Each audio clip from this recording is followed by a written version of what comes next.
Okay, so let's start.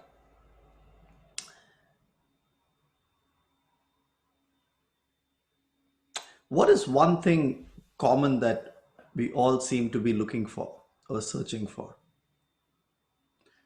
One thing that everybody on this call and what we call Happiness? searching for. Sorry, Happiness? was that Vishwas? Yep. All right. Yeah, so you're right. Happiness, peace of mind. If it's a common currency that all of humankind is searching for, is in different ways. It could be as small as looking at your newborn child's face, or it could be as big as trying to conquer the Everest, or it could be as big as wanting to be a CEO, or it could be as doing crazy things. But at the end of the day, all of us are trying to feel complete. But why is it so elusive? Vishwas, why is it eluding all of us? Maybe because we are trying to identify with a specific like aim that okay, this is what will give me happiness and this won't. So we're not trying to go with the flow. Probably that's why. Maybe we are seeking elsewhere outside of us. Yeah. So, common currency for all of us is seeking happiness. Correct. Uh, the but it eludes all of us, isn't it? So, Jesse, what you said, what Vishwas said is correct. But if I'm seeking happiness, I'm going to try to do what it takes to get happiness. So, a person who tries needs to get what he is trying for. But happiness is something we all seek, but it eludes all of us. There seems to be a more fundamental problem in why happiness eludes us than just our incompetence of searching it. In fact, we have never searched for anything with with so much passion as we search for happiness. That's why we opt into 100 different things, isn't it? That's why we do 100 different things. That's why you get married. That's why you find a job. That's why you study. That's why you eat. That's why no animal eats beyond its hunger, but human beings eat for 100 different reasons. Probably the 10th reason we eat is because we're hungry. Animals don't hunt when it's when they don't need food. A deer walking in front of a lion does not risk its death if the lion is full. But we human beings kill for joy, right? But there is certain happiness we are looking for in it. But alas, that's also elusive. It goes away. So our magnitude of what we need to do to derive the same quantum of happiness keeps increasing. The same dose of supply that gave us happiness is not the same dose of supply that gives us happiness today. We need an additional dose of supply. My question again to others is, why is it happiness is so elusive? Elusive means, why is it like a mirage? We never are satisfied at any point in our lives.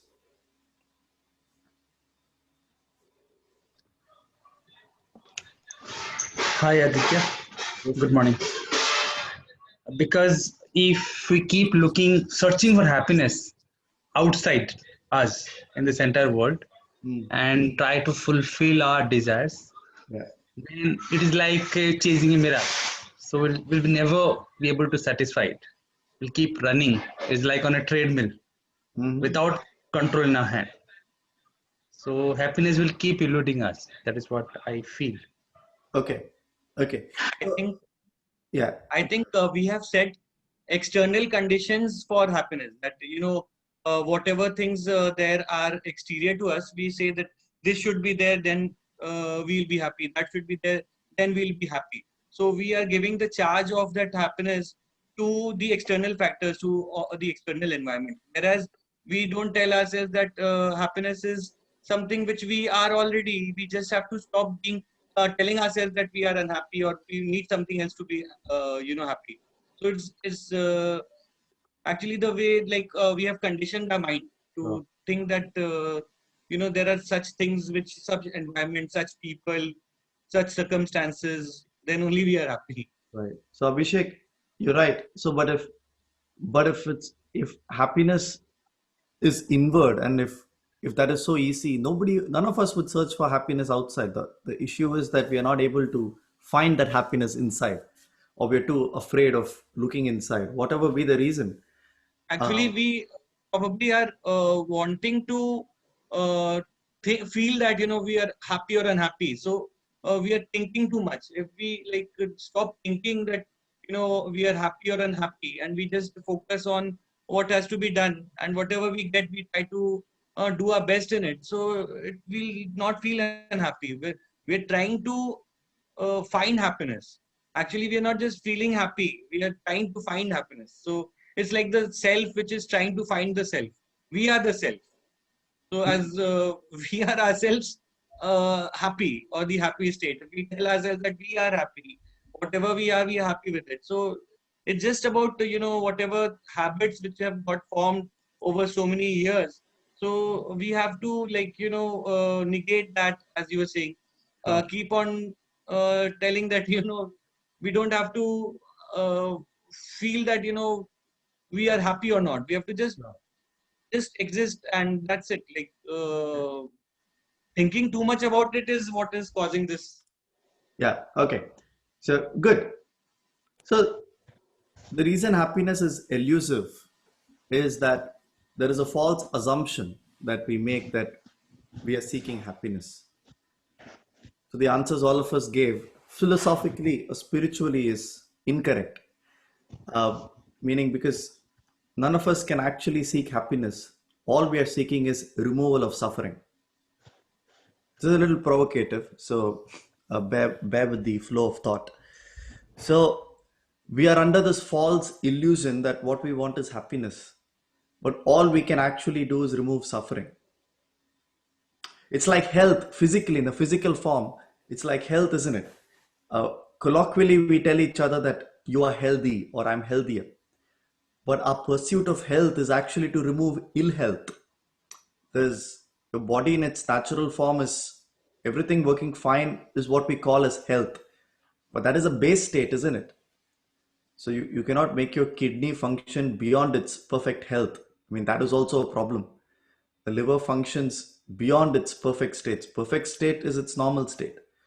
So our pursuit of supplements, multivitamins, going to gym, a pursuit of morning walks, pursuit of good food, greens, fruits and vegetables is not to add health. It is to ward off ill health, avoid ill health, or to remove ill health if it's already caused you. So if you have an infection, you are in ill health. So all we're doing with respect to health in our life is not to add health, but to stay away from ill health. All we are trying to do in our lives seems to be that we are entering into pockets of happiness through our everyday life, chores, relationships. Philosophically speaking, we are trying to remove suffering desperately. And how do we know that logically? Because whenever something gives you happiness, it means that there was a void that existed, which that activity is filling. So the void is the reality, isn't it? Otherwise, no activity can give you an additional level of happiness than you were before that activity. The presence of a spike of happiness in an activity shows the lack of it prior to that activity. The presence of void is proven by the presence of additional happiness through a worldly activity. A full cup of tea, a full cup of water, you cannot add more water in a full cup of water. The moment water is held in the cup shows that the cup wasn't full. The void in the cup is proven by the fact that you can add water in it. Similarly, if you can add happiness to your life, it seems like you're adding happiness. What it's revealing is the presence of the void, a hollow, the presence of sorrow. So from a very stoic or from a very fatalistic, or not even fatalistic, from a Buddhist point of view, Buddha would say that's why life is suffering. Man is born to suffer. The idea of all of spirituality, Buddhism, as he would say, is removal of suffering, not really adding happiness. There is no, see, adding happiness is kind of a mirage, isn't it? Because there is no activity that can add happiness. So when your mind is your mind is a little wonky or depressed, the same activities you did don't give you happiness anymore. When your mind is otherwise charming and creative, a simple thing, a morning walk, gives you so much happiness. So you're just fuller that morning, and when you're empty, you more desperate for filling that void. So our first strong assumption is that we're looking for happiness. The real problem we're solving for is, how do you remove suffering? Because if you remove suffering, you're automatically full. You can still continue to engage in the world the way you would like to, but you don't need that activity to fill you further. You're full. You've removed suffering, so there is no need of happiness, because you that's your natural state. It's just like you remove ill health.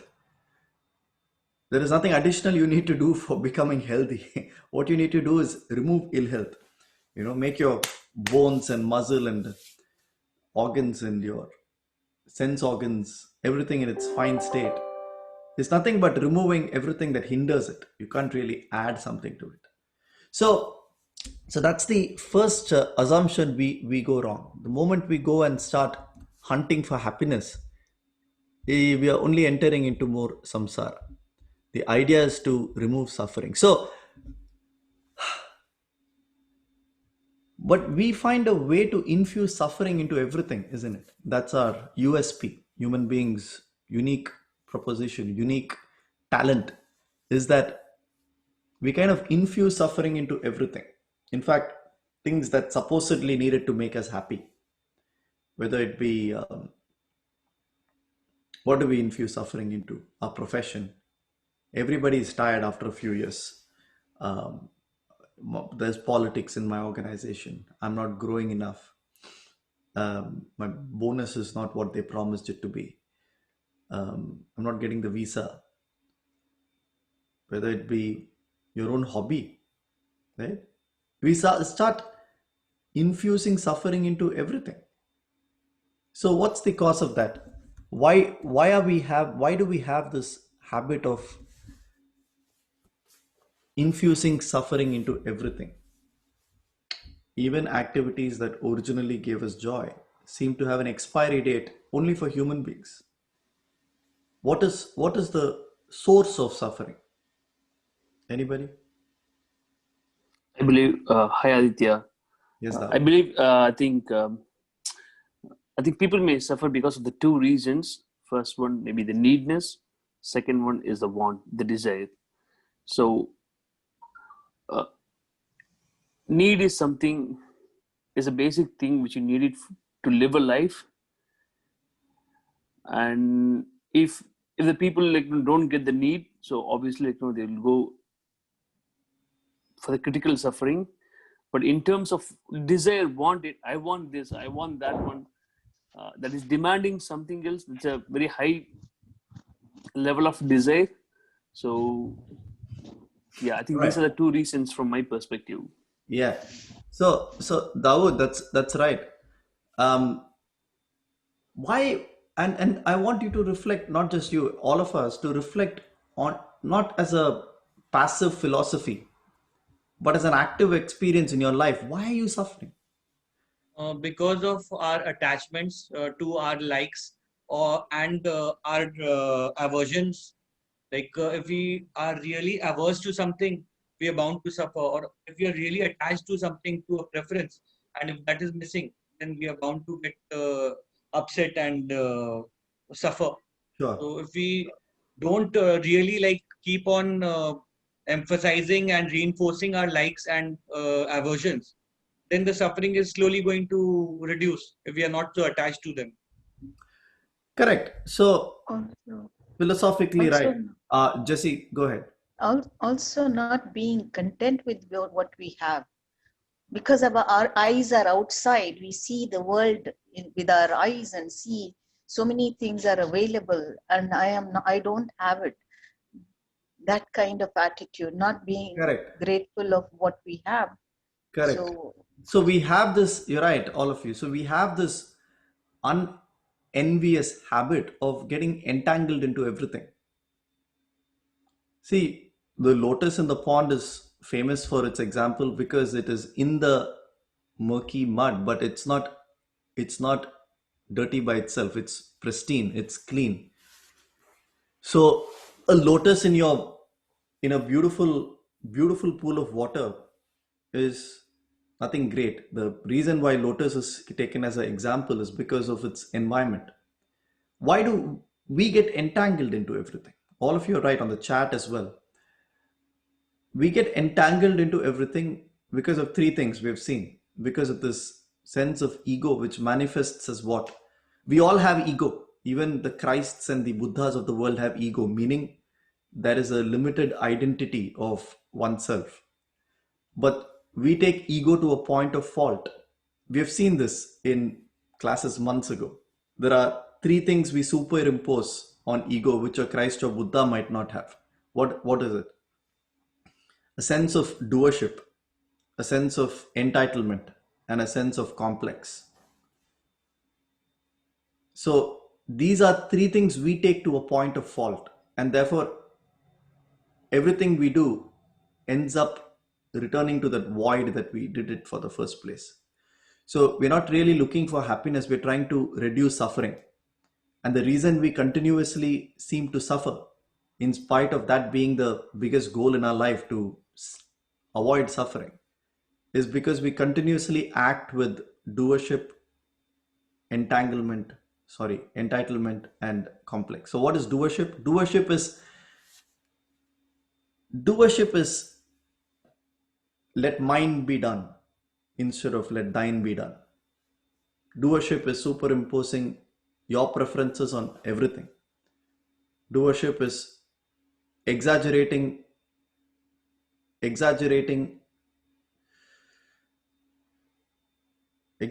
your value in the scheme of things, assuming a false sense of importance. You can remove doership now, sir.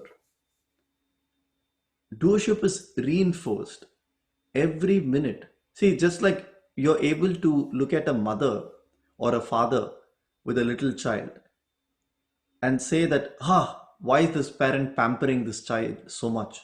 The parent is building the ego of this child.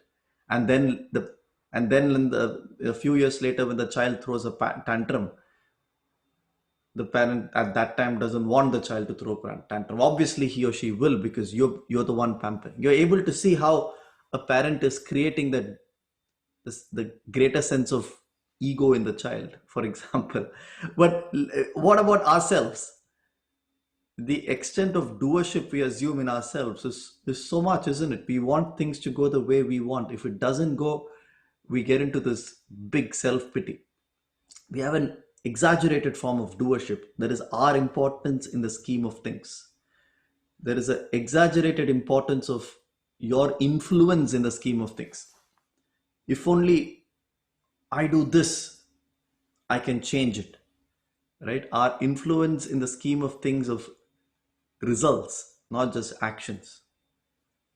So removing doership doesn't mean becoming a sage. Removing doership is objectivity. Do what you need to do.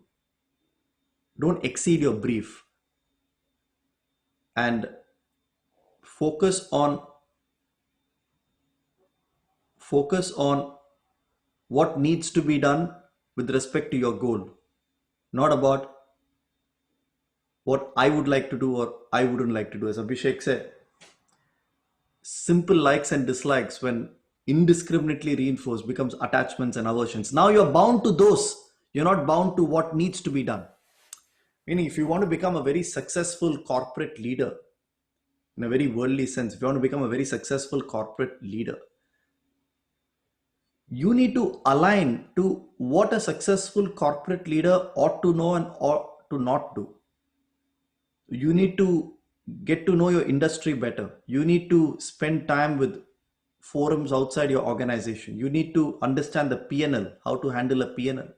You need to understand governance structures. You need to understand leadership. You need to understand management theories. You need to understand a bit of general management. These are things you need to apprentice towards. These are things you need to imbibe or know. Now, all of us know what a successful corporate leader requires of us. But in the little time we have in our week when we can do all of this, what do? We like to sit in our couch and watch Netflix, isn't it? Nothing wrong with Netflix. I'm saying any goal requires you to do what the goal needs of you. But our desire for result is there. But our action most of the time goes back to what our preferences are. Isn't it? So the desire for result, to be a good corporate leader by the age of 45, I want to be a CEO of a $1 billion company. The desire is beautiful. It's brimming in all of us. But the action today, is it aligned with what that desire requires of us and what that desire requires us not to do? Our actions are aligned to what we like to do and what we don't like to do. And with a false justification of somehow marrying both, saying that what I'm doing will somehow lead to that. And therefore frustration builds because what you're doing cannot lead to that, because your actions need to be aligned to where you want to head, whatever be the worldly goal or spiritual goal. Similarly, if you want spiritual edification, which is, I want to understand what all of these masters talk about, which is Sat Chit Ananda, eternal bliss. The idea is to align to not just the result. Anybody can want to be the self. Anybody can want permanent peace and stuff. Reaching there requires doing what that requires you to do and not doing what that requires you not to do. Not our preferential take on life. I'll go back to my usual self because nobody else knows. I can have a cheat day. Others people in the class won't know what I'm doing. No, you need to apprentice the master who's there. You cannot apprentice your mind and expect to get there. So that's the sense of doership, is superimposing on what needs to be done with what you want to do, right? So that's the first reason why we get entangled. So we want to be the corporate ladder, but we get entangled in our little preferences, and we lose the plot. We have a lot of frustration. The second is doership. Doership is false expectations. Sorry, the second is entitlement. Entitlement is false expectation that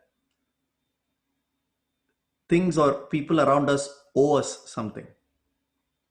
You get a great, you don't expect anything from your neighbor.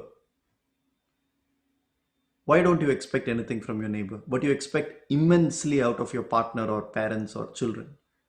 Because there's a false sense of entitlement that because it's my child, I need to get this certain extent of love or behavior or respect from that other person. So this false sense of entitlement is nothing but false sense of expectation. It's sometimes we don't realize that that person can only give what their personality allows them to give. Just like you can only be within the trap of your own vasanas. That person can only be within the trap of their own vasanas. Your mother can be only within the trap of her own vasanas. So when you're engaging with somebody, you're engaging with a bundle of vasanas. You're engaging with a bundle of personality traits, with a bundle of constantly changing value systems, with a bundle of reinforcements of their past, with a backstory that you are not aware of. So how can you expect that person to do anything more or less than what they're capable of? So there is this moment, instead of making this a passive knowledge, as I said, if you actively look at your own stakeholders in your life, think of the four most important people that you have to deal with in a daily basis. So think of a frustrations. It need not just be people, it could be things, events. How can anything deliver more than its capacity or under its capacity? Everything is going perfectly. Everything is going perfectly as per the reinforcements of of a person you're thinking of. So is their behavior bound to. What irritated you about them 10 years ago will irritate you about them today, because they haven't changed, you haven't changed. If you change, the things about them will stop irritating you. And you may credit them by mistake, saying that they have changed. Most of the time, you have changed. Or if they have changed, sometimes you may continue to be irritated, because being irritated is your vasana. It comes easy to you. Irritation is a luxury that you continuously have. So, in that sense, entitlement is this false expectations with life, that you are entitled to a certain behavior or reaction of the world to you, whereas you're not. When you remove expectations through knowledge, understanding that you cannot expect mangoes from an apple tree, you cannot expect apples from a mango tree, then life is sorted. You're again aligning to let thine be done. The third is complex. Complex is I'm better or worse than anybody else. You remove complex. Like I used to feel uncomfortable. I mean, I was always good in social settings where there is an agenda, because I'm always keen in public speaking. But I used to be pretty uncomfortable in non-agenda situations, meaning random social situations where you have to just go socialize. You've been to such, even I'm not talking about just parties and stuff. I'm talking about even corporate networking events. If there's an agenda where it says Aditya speak for 45 minutes, very comfortable, center of attraction, adding value. If there is random networking session, I would go off to a corner, go into my own shell, because basically it comes from their introverted preferences. So I used to feel very uncomfortable in the beginning of my consulting life when I used to go to certain industry level events. I used to push myself to do that, but then after a point, I'll go into my shell.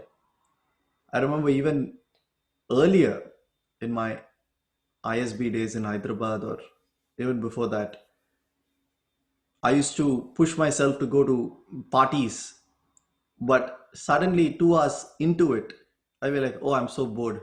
I just want to be alone. I'll go off to my hostel or wherever I am. So I remember somebody giving me an advice. This I'm talking about like 10, 12 years ago. Somebody gave me an advice, Aditya, whenever you enter a networking event where there is no agenda and you have to just go socialize, you're making so many assumptions. Oh, that these people are fake, people who socialize, they're so plastic. What is it about just talking, smiling and stuff? There's no content here. It's blah, blah. It's this false sense of your inability is giving you a complex that they are better, worse, or you are better, worse. Just do one thing, Aditya. Every time you go to a networking event, assume that you are the host. Assume that you are the host. You put this together, you have invited people, so you are the host of this entire room. You own the room. You are the host. Not a false sense of doership kind of a host. Feel secure is what he was trying to say. He said, you are the host. You're not an invitee. There's no pressure that, I think, Aditya, because you're used to public speaking, you think that each time you enter a room of 40 people, you're the one who's supposed to entertain the 40. You're supposed to become center of attraction. No, you're an insignificant person. So do what you can. But in your mind, assume you're the host. So this host mindset was very helpful. So then when I went to a networking event, I always assume that it's my event, meaning I have invited all of these people. So there is nobody better or worse than me in this room. I'm the host. So I need to naturally be kind, grateful, empathetic, check in with people like you would do if you invite people home, isn't it? Genuinely being empathetic, asking people polite questions. And then somehow I made so many more friends. I removed this false set of complex in those situations where, oh, what kind of an event is this? Or what value does it add? There's an example to show we always have the superiority or inferiority complex that we suffer because of. And all of this and more makes us entangled. So you go to a networking event, you immediately get entangled because of your personality. I mean, do what needs to be done, speak to 4 people, exchange visiting cards, get some business contacts, or if not, enjoy the buffet there and come home. What's the big deal?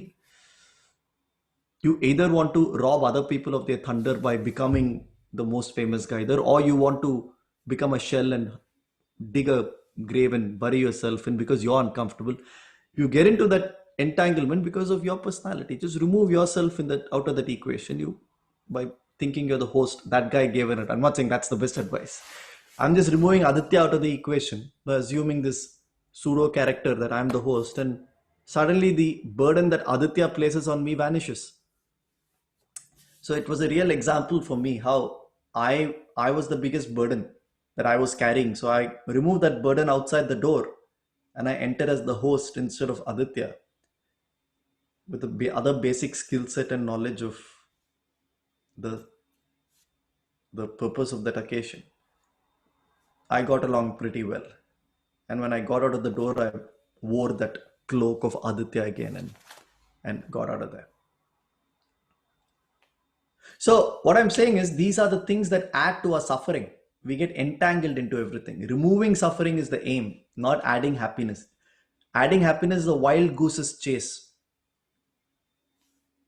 Adding happiness is a mirage. Removing suffering, your constant state is happiness, and suffering is born out of our own temperament and our entanglements. No. Now this is not where we are in the class at the moment. We've seen some of this in the past. The reason I'm building a story here is to get somewhere. So that's because I'm asking you the next question. Why do we assume so much self-importance of doership, entitlement, complex? Why are we constantly caught up in doership, entitlement, complex? Why are we constantly getting entangled into everything? Why is it so difficult to eliminate this doership, entitlement, and complex? Anybody who Because hasn't... we have a very small identity. If we have a very large identity which is attached to something much larger to the self, then probably we'll not need to reinforce it by something so small as attachments, doership, complexity. So we have a very weak and small identity of ourselves that we are standing because of these kind of support, these props. Correct. If these props are not there, we will fall. So if we have such a strong self identity, we'll not need these props. Correct. So there's the point of identification. Correct, Abhishek. So in my own example, my identification became from Aditya to the host, and my nature of interaction with everybody changed. The smaller the identification, the more separate, the separateness increases. The slightly elevated the identification. Now they're all people who I invited, my people. So the identification becomes more unified. So the smaller the identification we have, the greater the sense of doership, greater the sense of entitlement, greater the sense of complex we naturally have. So the cause of entanglement is in a way in what you identify with. Now, when you consider somebody that you identify at a physical level. By physical level, I mean your own tribe. See, if you go to a foreign land on a holiday, suddenly somewhere which is remote to your country, wherever you're connecting from, and you see hundreds of people in the same tourist attraction, the tourist place that you are, suddenly you see 10 people, Indians, or wherever you're from, your kith and kin. Not just Indians, from your own state, speaking your own language, trying to search for the same food you are searching for because you probably don't have, say, non-vegetarian. So you sense a big feeling of connection there, isn't it? So you kind of identify with people who like you or who are like you. That who are like you is normally a physical gross level identification, the color of the skin or the accent with which somebody speaks. Just an example. So when you identify at the level of physicality, how people look or how they talk, there is a certain sense of unification that happens there. So you kind of help that person out, because you know that he's one of you. You don't help a stranger, white skinned person out in a land you don't know. He's okay. He's not, I don't feel that close to him. So this bodily look and feel identification there. Well, with some people, there is a higher level of identification at the level of the mind. Identification of the level of the mind gives a high emotional connect with people. And the higher the identification, which is body, a higher level is mind, isn't it?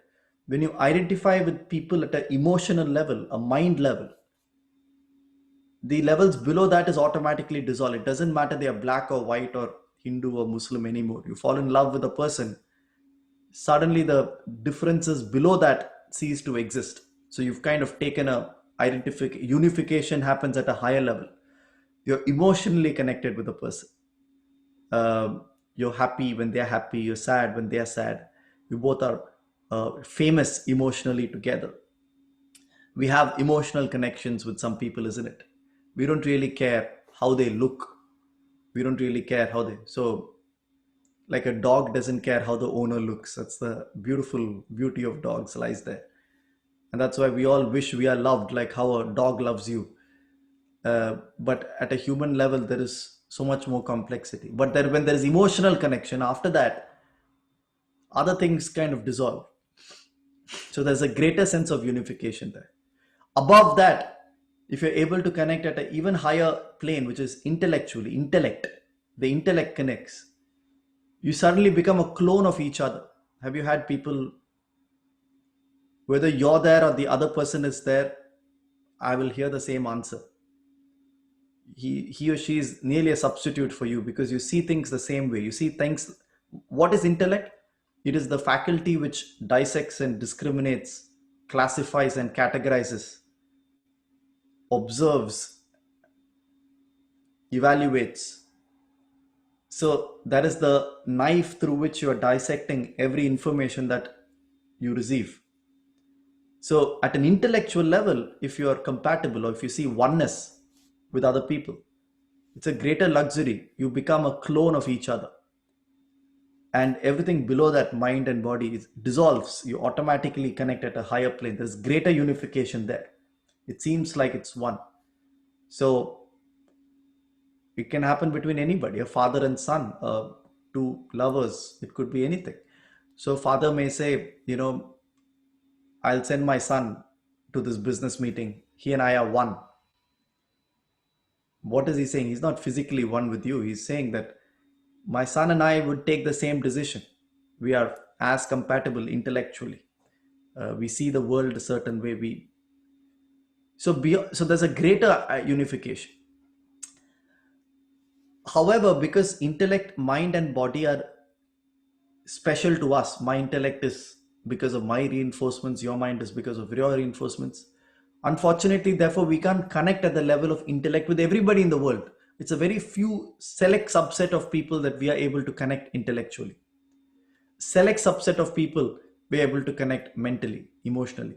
And select subset of people we are able to connect even at the gross level. There is one more connection that is even a greater unification than the intellect, which is the ability to see everybody stripped of their identities. Starting with you. That is where we are in the class now. We are in the class not just for a philosophical curiosity. We are in the class finally to remove suffering.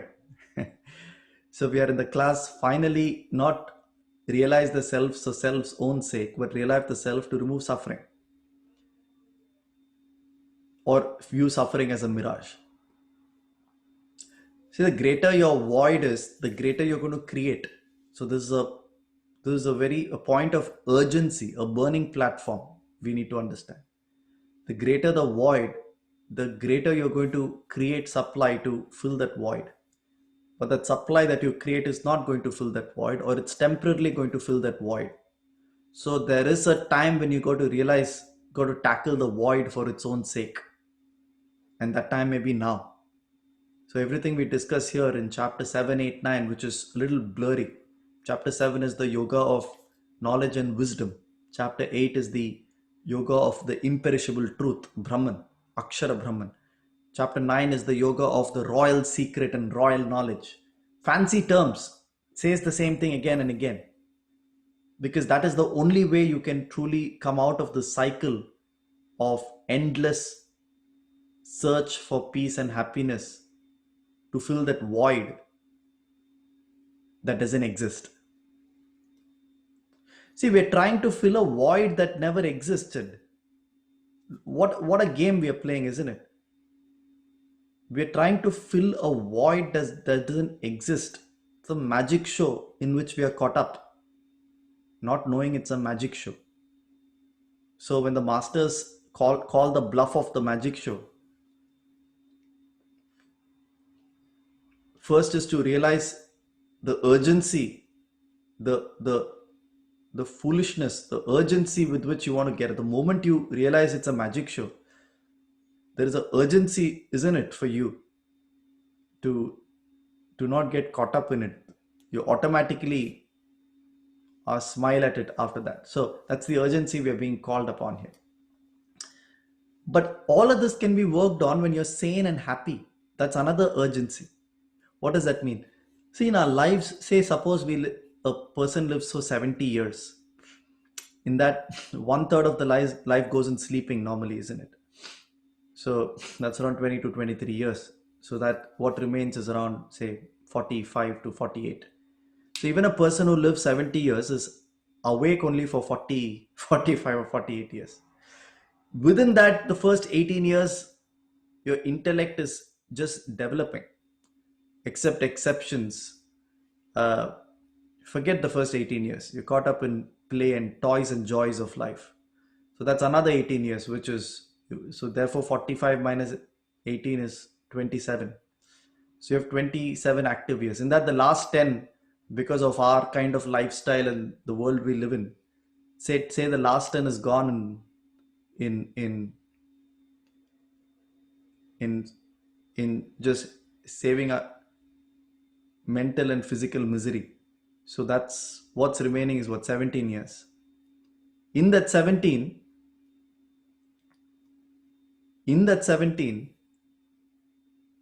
it's not very smooth, isn't it? In that 17 is your active years, searching for a job, maintaining a family. You fall ill, go out in the world. So most of our time is gone in firefighting problems. So today, if you have some time, that is the time we need to use for any kind of progress, because we assume we have a lot of time. We don't have a lot of time. If you find 2 hours today, at that time, if you end up wasting it, it's a loss beyond all losses. That's what Krishna says in the Gita. He says it is a loss if you're not introduced to the truth. It is a greatest of all losses when you are introduced to the truth and you don't do anything about it. See, it is a loss if your karma never allowed you to be introduced to the kind of topics that we are discussing here. But it is the greatest of all losses. It's beyond the original loss. If you're introduced to this, turn a indifferent look to it and go your own way. It's not a loss because it's blasphemous or anything. It's a loss because you barely have time. And in that time, we spend on frivolous activities. So when do you know How do you know when your health is going to go wonky? How do you know when your next burden of life is going to hit you? On an otherwise good day is when you need to get to work. See, everybody, when we fall ill, we make promises of how fit we will be, isn't it? When we are fit. But when we are fit, we are busy with other activities. Rather, sorry. On healthy days, we are busy with other activities. On days of ill health, we promise that we will have a better routine when we are healthy. But the moment we are healthy, we go back to our habits, isn't it? The same with spiritual edification.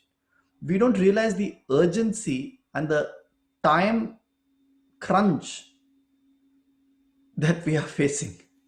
But there's not an urgency with respect to, therefore, I'll read 50 books. No, it's not that. It's the urgency to inquire upon the truth. It's the urgency to be steadfast when you can be steadfast. Right? So that's what Krishna is talking about now. You can remove suffering through identification, but that identification requires time.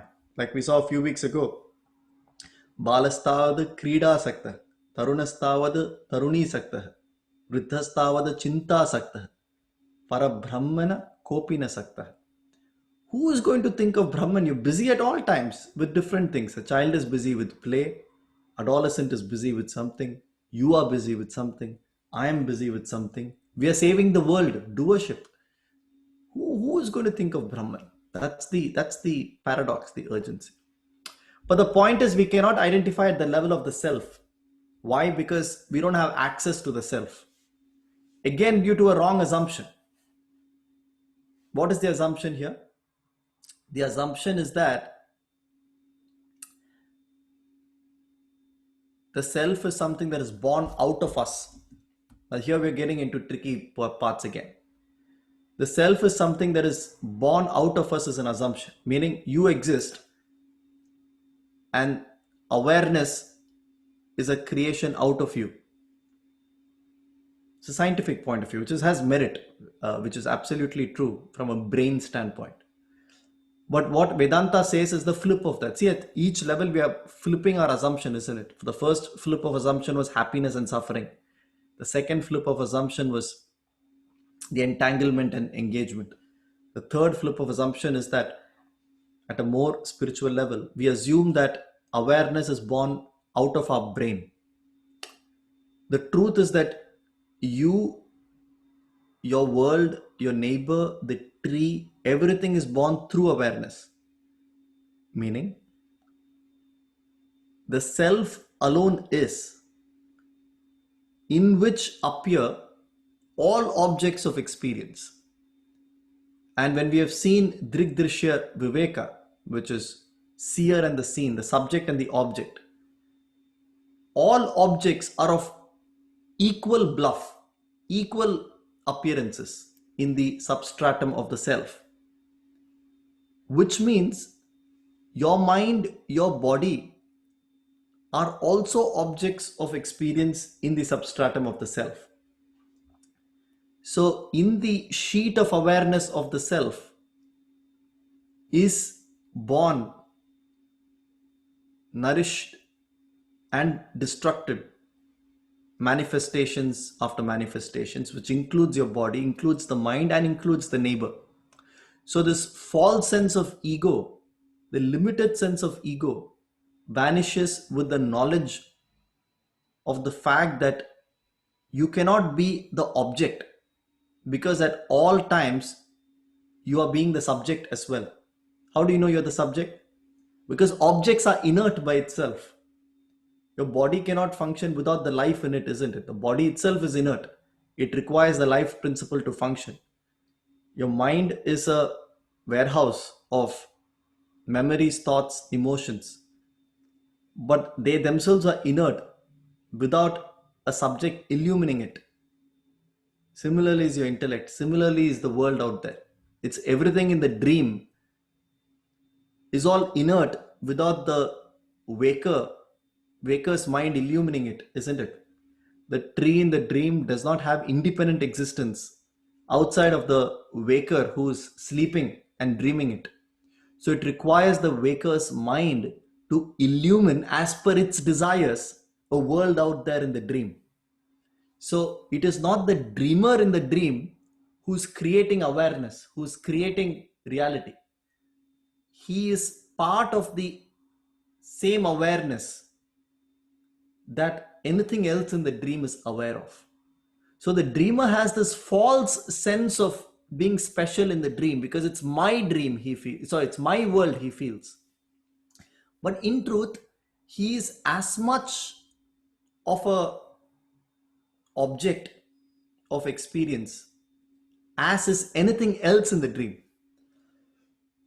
Similarly, see, from a waker's standpoint, who's the person who's sleeping in the bed, from his standpoint or her standpoint, everything in the dream is equally a bluff, isn't it? Equally a projection, including the dream body in the dream. Though that waker going to sleep seems to have taken the avatar of the dream body in the dream, the dream body does not have any additional reality to it than anything else in the dream. That is also a bluff. Any object of experience, that is anything inside the dream, is an object of experience because you can dream that. If you're dreaming that, you're experiencing something. So any object of experience should be of equal significance or insignificance. Similarly, in this world, in this life for us, we are able to see the world as objects of experience. With a little knowledge, you're able to see your body as object of experience. So you're not most people in this class will not be body-centric people, right? All of you have, you're like your own bodies, but the point is all of you have elevated beyond being body obsessed. You may take care of yourself well, you may be fit. It's not the start and end to your life. But the point is, what we're able to see as an object of experience as our body, which is not really us in its full form, we skip to use the same logic when it comes to our mind. So we are the mind experiencing the world and body. Vedanta says no. The mind is also an object of experience. So the subject that illumines the world is the same subject that illumines the mind, the same subject that illumines the body. Remember the grid lines we used in our slides last week? The grid lines illumine everything on the slide, whether I put Bhagavad Gita verse or it's a very aggravating or provocating picture. The grid lines don't get affected because of the picture or lines, how holy or unholy it is. The grid lines are the substratum upon which all of these appear and disappear.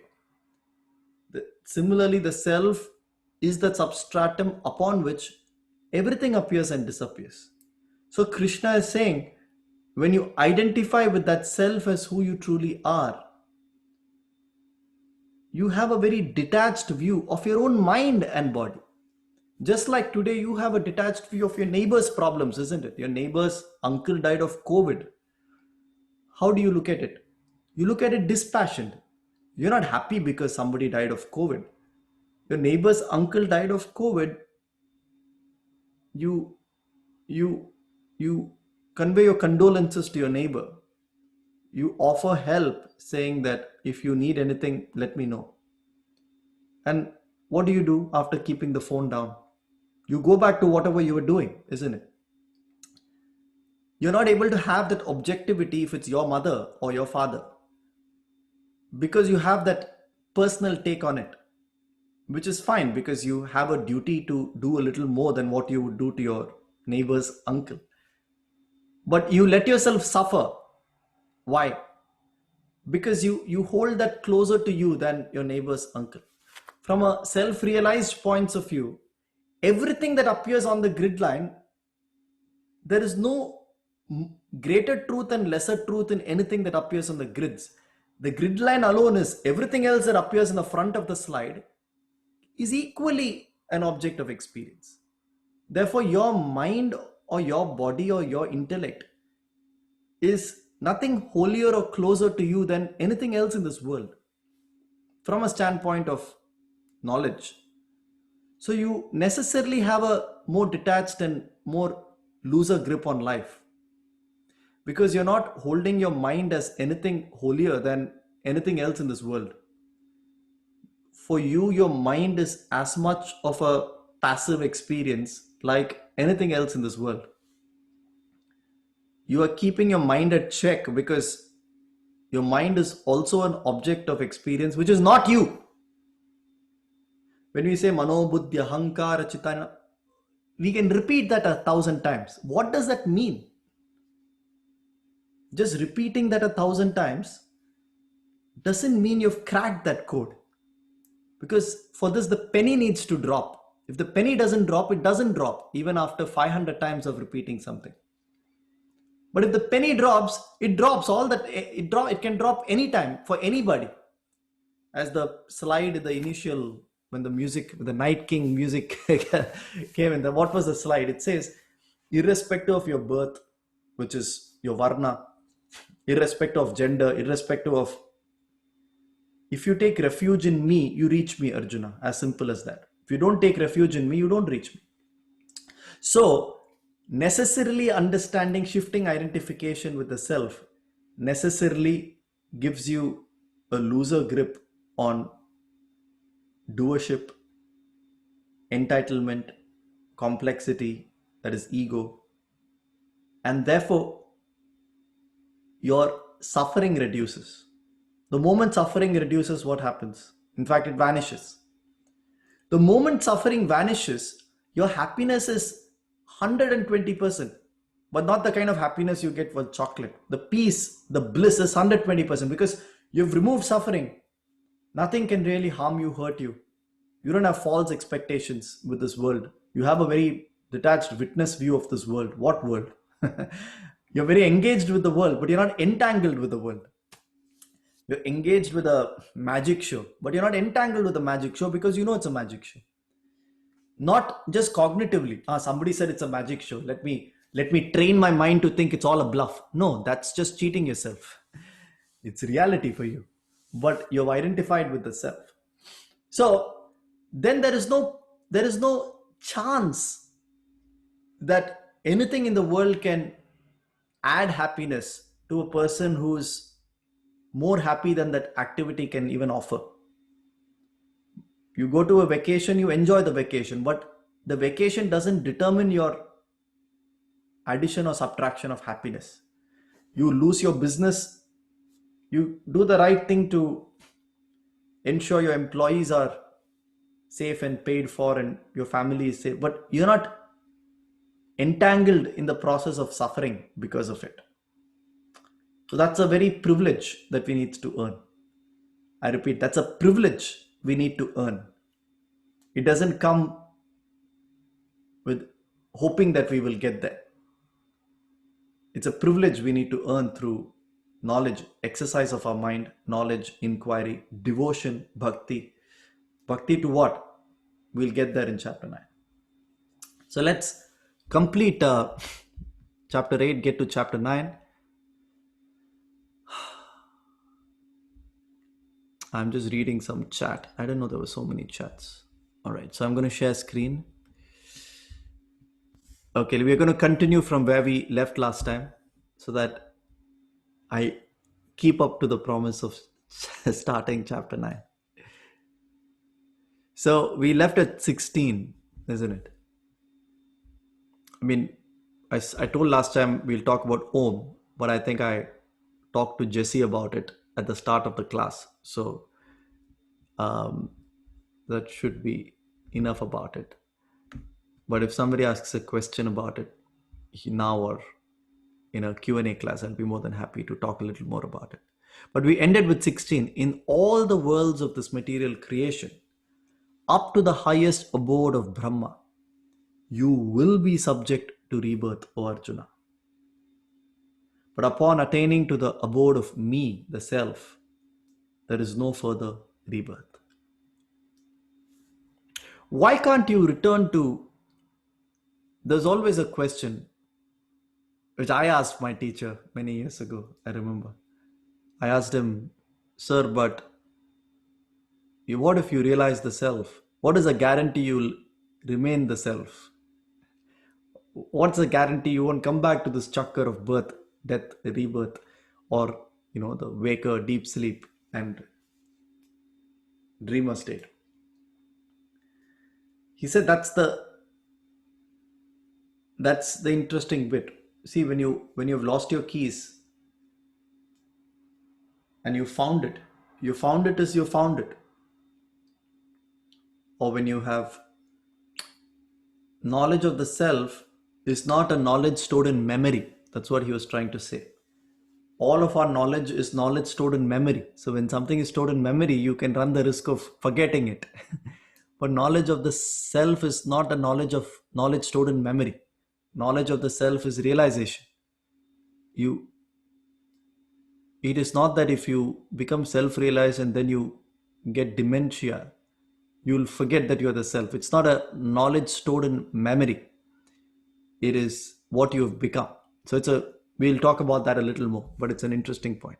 So Krishna says, anything that you do, even the highest abode of Brahma, what does that mean?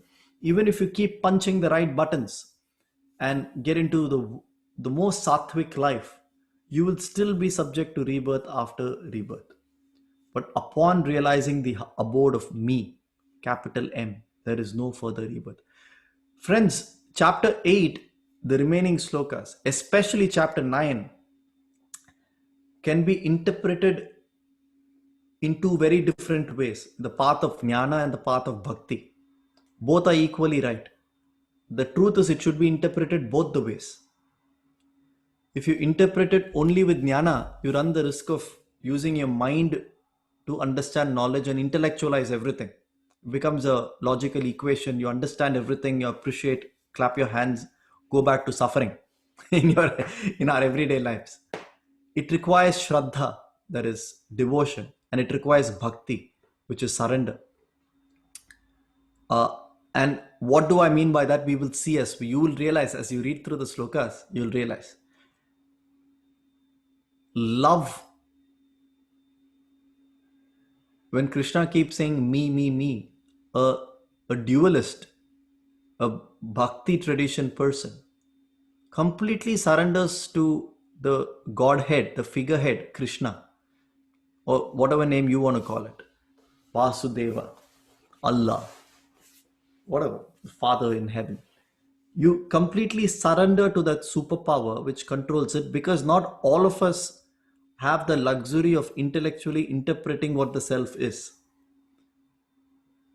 It is okay. You don't see, the idea is not to intellectually interpret the self. The idea is to become the self. So even without intellectually unpacking the self, you can become the self. You don't see, it's a very two different processes. Just because you've understood what the self is intellectually has no bearing on whether you achieve peace of mind because of that. The greatest philosophers are the greatest sufferers as well. So the mind and intellect decoding, deconstructing, and understanding logically what the self is that cognizes everything may not be of any use to you. The dualists therefore said, let's not get into this mind games. Let's just surrender. This moment, if you're ready to let go, this moment you can achieve that permanent bliss. So I'm going to do something which I have not done in these sessions, which is try to take the view of both bhakti and shraddha as well as jnana when we get to chapter 9. Because at the end of the day, otherwise we're just doing mathematics if you are not able to let go. And this is the reflection that you need to have over the next week, which is, can I just surrender without judging to what we read? 17. Those who have attained that realm experience, we've finished this as well. Sorry, we were at 20, not 17. So what we said is, verily there exists higher than the unmanifest, another unmanifest, eternal, which is not destroyed even during the dissolution of the manifest. 21. That which is called the unmanifest and imperishable, that they say, Arjuna, as the highest goal. They who reach it never again return. That is my highest abode. Again, friends, we're not talking physical return. Nobody is going to Himalayas and not coming back. It's not that. If you identify with the water, you cannot return to the wave. You identify with clay, you've decoded the pot. You identify with the gold, you've decoded the ring. And you've not gone anywhere. The ring was always the gold. Like that. If you've identified with the self, you can't return to limited identification.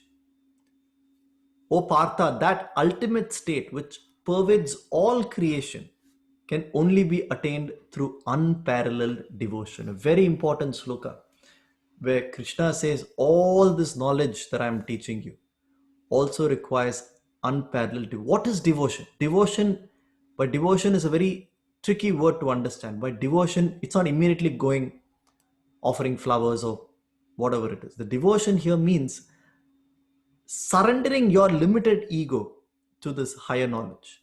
You are not important. I am not important. Let thine be done. I will be subservient to this higher knowledge. It is putting everything you already know into practice. At the moment of dilemma, see, if something you don't want happens, the moment you take suffering, it's betrayal of devotion. The moment you take suffering, it's betrayal of devotion. You cannot be God-fearing and be and suffer. I mean, you can be God-fearing the traditional way of most religions today are a perverted form of their original self, isn't it? But in truth, you cannot be, even if you're devoted, forget knowledge, jnana and stuff. Even if you are a devoted person, you cannot suffer. Suffering is born out of individual ego. Suffering is born out of a high sense of doership, entitlement. Suffering is the second arrow, remember, not the first arrow. And second arrow is your interpretation of the event. So Krishna is saying, you need unparalleled devotion. Just like we saw that Ramakrishna example of the throat cancer, when Ramakrishna died of cancer, when he had throat cancer, people said it must be paining. He said, it's paining, but I'm not suffering. How can I suffer? This is also Ma Kali, that's also Ma Kali. It's unbelievable for us. But the point is, you need to, if you truly accept what life would give you and focus only on your actions, how can you suffer? Suffering is false expectations, misguided expectations. And that peace is something you cannot describe after a point in time. That's why Ashtavakra Gita, the highest Gita, it is a subset of Bhagavad Gita which talks only about jnana, about it's two self-realized masters talking to each other. So it doesn't speak to us. Gita is a master speaking to a student like us. Ashtavakra is two masters speaking to each other. So they end by saying, nothing more can be said. After this, there is only silence. The more we talk, the less we know. The more we are silent, the more we understand. So after a point, you have to be able to let go of yourself to appreciate and enjoy the benefits of any of it that we are studying. Otherwise, all of this is frustration. You will attend this class 6 months and then you will be more frustrated than you were before. Because you know more, but cognitively you understand, but nothing is coming of use to your life when you need it. Because even at that point in time, when you're frustrated and think that nothing is coming to use, you are not letting go of yourself. And letting go is not sitting a certain way, keeping your hands as we are so symbolized everything and doing it for others. Letting go is letting go of your ego. Let things happen the way it happens. Who am I to say this person should not leave my life? If that person's vasanas are leading them somewhere, greener pastures, I'll be the first to let go of them. If I have to do something I will do that. If my boss does not give me a promotion, though I expect it this year, I'm not a fool. I will do what needs to be taken. But where is the suffering there? Beyond that, if I don't get it, that's the way it is. The devotion doesn't mean that I'm accepting the world hitting me. No, devotion means I focus on action without being attached or detached to anything in this material world. And that is a peace that if you experience, it's very difficult to get back to how we are now. 23. I shall now speak to you about the signs that indicate whether one has crossed beyond the cycles of birth and death, or if one is still bound to them. So like a science experiment. Krishna is now saying, I'll tell you the signs. 24. Fire, light, daytime, the bright fortnight, the 6 months of northern solstice. Following this path, men who know Brahman go to Brahman. So, in a poetic terms, sun, the path of sun is the path to liberation, path of no return. 25 is the path of the moon. Path of the moon is called the path of sure return. Smoke, nighttime, the dark fortnight, the southern solstice, attaining by these to the moon, the lunar light, the yogi returns, like mummy returns, the yogi returns, meaning all of punya and papa is a cycle. You punch the right buttons with that as a cause, you're bound to, whether you like it or not, you'll get the effect of being more comfortable in thought and life. But when you're, as we spoke about just 20 minutes ago, when you're comfortable in life is when we cash in, so to speak, waste our time. The fact that you have luxury to waste time shows that you've done a lot of great, you've punched the right buttons in the past. But the moment we punch the right buttons, we don't realize the sweat and toil that goes behind the comfortable life you and I are leading today. So we waste most of our waking hours when we are comfortable. And what happens therefore? We have cashed in on it. See, if you have 20,000 rupees comes in as a gift, if you're clever about investing the 20,000, then it becomes 30,000 some point, no? If you cash in on the 20,000, then it becomes 2,000, then zero. Then you have to necessarily go and work hard again to make the 20,000 again. That is the cycle of karma. That is a cycle of heaven and hell.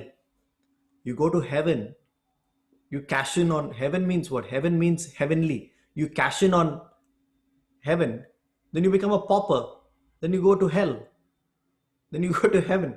So the path of sure return here is the path of papa and punya, is the path of heaven and hell. Heaven has a return. Heaven is not a destination. Heaven is just a poetic way of saying life is otherwise cheerful and beautiful. You've punched all the right buttons. You've accumulated enough punya. And with that accumulation of punya, you get a free ticket to heaven. And heaven means your life is beautiful and cheerful. You have what you think is required for peace and happiness. The kind of life you want, the kind of family you want, the kind of profession you want. But what you do, when you are having that, are you making money make more money, or are you cashing in on the money that you have, the principal amount? See, if you cash in on the principal amount, you're doing two things. If you're cashing in on the principal amount, if you're cashing on the principal, you're inhibiting further multiplication. You're inhibiting compounding of the interest. And number two,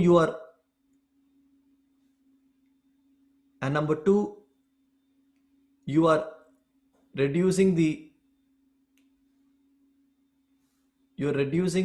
principle itself, meaning soon it's going to evaporate. And then what happens?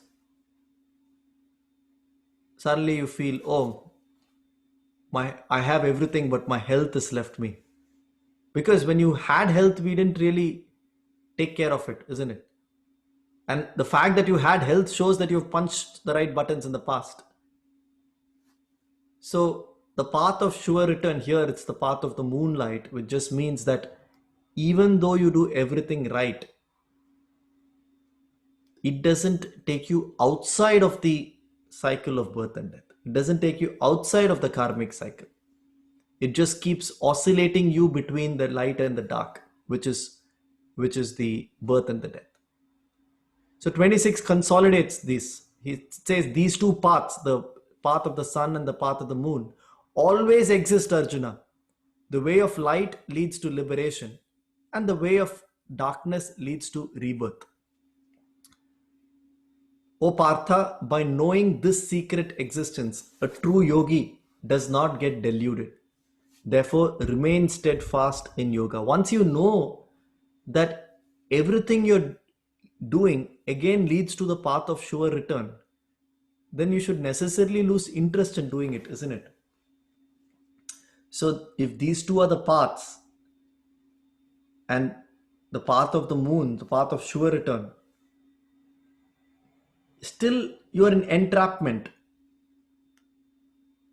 You do everything good, you're virtuous. You go to a certain state, what we call heaven. You cash in on heaven. You come back into hell. And in hell, as we've seen in chapter 5, it is a natural equilibrium, like free market.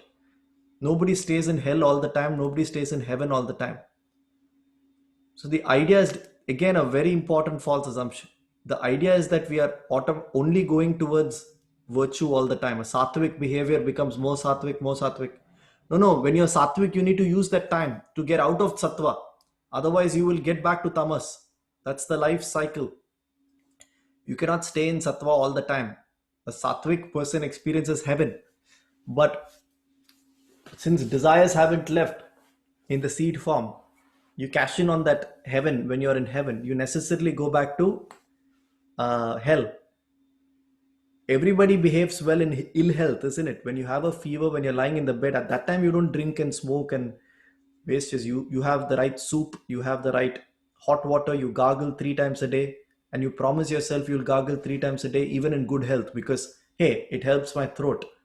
But who gargles 3 times a day even in good health? Nobody does, isn't it? So this oscillation between ill health and health is a natural equilibrium that we maintain because of our incapacity to take initiative when we don't need to take initiative. Similarly, Krishna says, knowing this two paths and secret, a true yogi will never get diluted into the path of moon, path of rebirth, because he has nothing there to go to. His idea of a good life is not to just become better within the cycle of birth and rebirth. His idea is to get out of that cycle of birth and rebirth. And therefore, he always remains steadfast in yoga. All great results one can attain. There's a very beautiful sloka. 28, chapter 8. All great results one can attain through the rituals of the Vedas, yajnas, austerities, and donations. It's a loose translation of 4 beautiful Sanskrit words.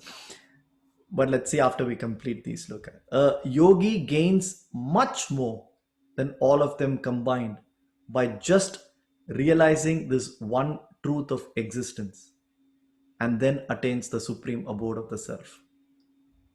This sloka brings a lot of clarity. It says, everything, all great results you can attain through the rituals of the Vedas, means karma, through doing the right things in this world. Yajnas, through the right kind of, sacrifices. Austerities, donations, charity, having a charitable mindset, being selfless. All great results you can attain, because those are the ways in which you punch the right buttons in this world, by having a charitable disposition, by living with a spirit of service, by doing the right karma. But Krishna says, all of that also doesn't deliver. A yogi gains much, much, much more than all that can deliver. all of them combined by just realizing one simple truth of existence, and then attains to the supreme abode of the self. That is the last sloka of chapter 8. The chapter 8 was the yoga of the imperishable Brahman. Let's symbolically start chapter 9. The 8 slokas, let's read 8 slokas and then let's interpret it the next week. So chapter 9 marks 50% of Bhagavad Gita. I wonder what else is to be said in the remaining 9 chapters after this. Yeah, it's probably it's like a director takes so much time, effort, producer puts in so much money, actors act and take a 2.5 hour movie. The viewer pays $2 or probably 200 rupees on YouTube and watches that movie and finally says, it's too long.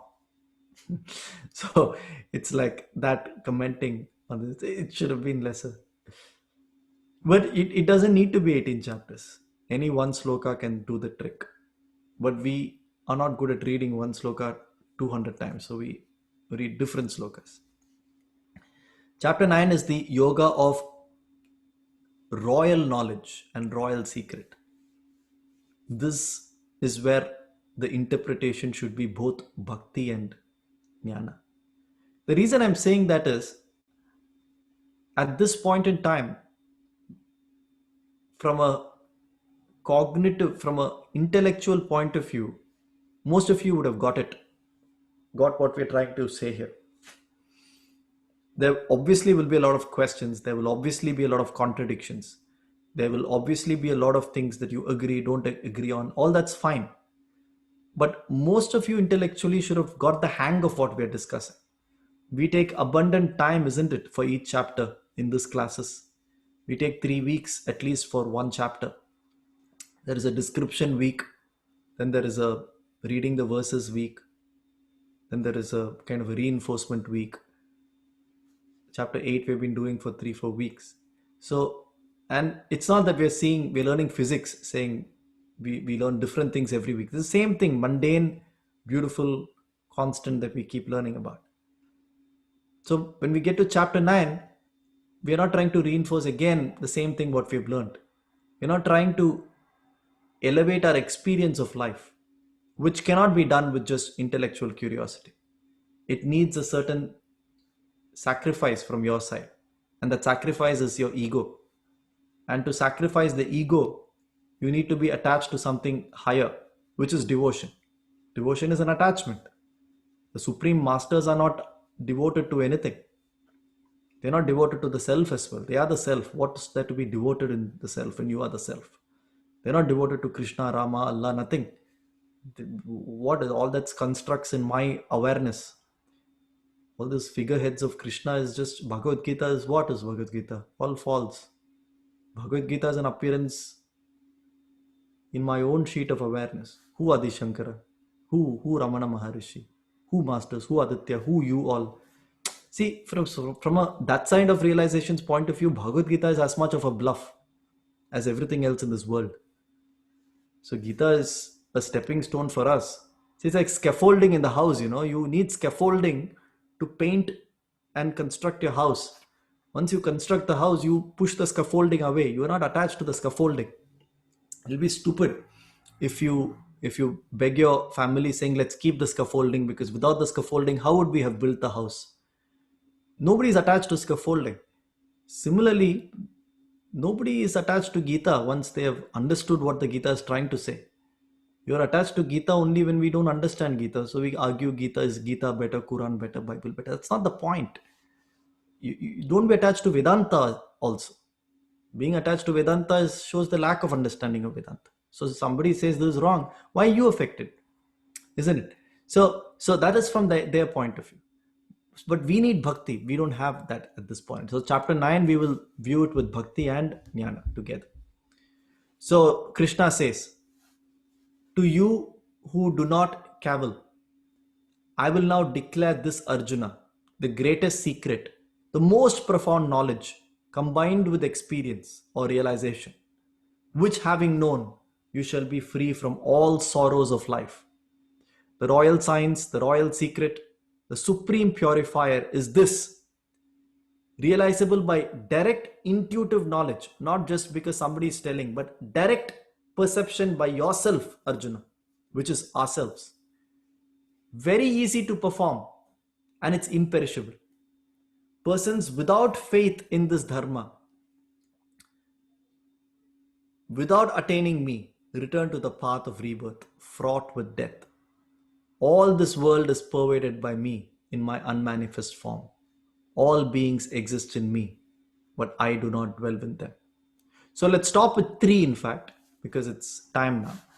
So he says, persons without the faith in this dharma, dharma is the essence of anything, is dharma. So by this time we realize the essence of you is not molecules or atoms, the essence of you is the self. If you don't have faith in this, knowing this is not going to help you. He's saying you will return back to rebirth. That's why we're going to look at this chapter with the lens of bhakti as well.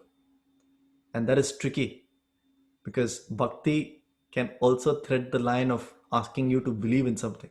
But that's not the purpose of this class. That's definitely not my purpose. There may be other classes which do that. But without bhakti, these classes are useless.